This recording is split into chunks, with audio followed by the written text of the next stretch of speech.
મહીસાગરમાં રાજકીય માહોલ ગરમાયો। લુણાવાડાના કોંગ્રેસ ધારાસભ્ય ગુલાબસિંહ ચૌહાણ સામે ગ્રામ લોકોએ આક્ષેપો કરતા જિલ્લા કલેક્ટરને આવેદનપત્ર આપ્યું છે। ગ્રામ લોકોનો આક્ષેપ છે કે જિલ્લા પંચાયત ચૂંટણીમાં તેમના ભાઈને હાર મળ્યા બાદ કેટલાક લોકોને ધમકીઓ આપવામાં આવી રહી છે। આ રજૂઆતમાં ગુલાબસિંહ ચૌહાણ તેમજ તેમના બે ભાઈઓ સામે આક્ષેપ કરવામાં આવ્યા છે। જો કે આ તમામ આક્ષેપોની સત્તાવાર પુષ્ટિ થઈ નથી। ધારાસભ્ય તરફથી આ મામલે કોઈ સત્તાવાર પ્રતિક્રિયા સામે આવી નથી। મહીસાગરનું રાજકારણ ગરમાયું છે।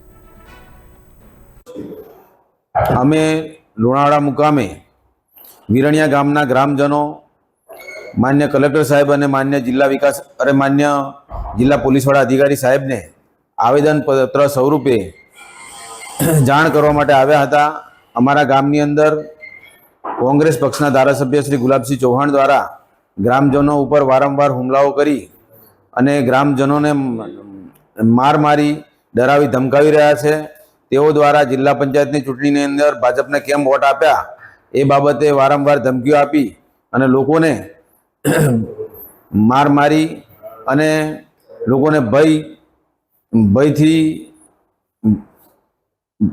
ગામની અંદર ભયમુક્ત વાતાવરણ પેદા કર્યું છે। તો તેઓની સામે કાર્યવાહી થવા અમે માન્ય કલેક્ટર સાહેબ અને જિલ્લા પોલીસ વડા અધિકારી સાહેબને આજે આવેદનપત્ર સ્વરૂપે અમારી માગણી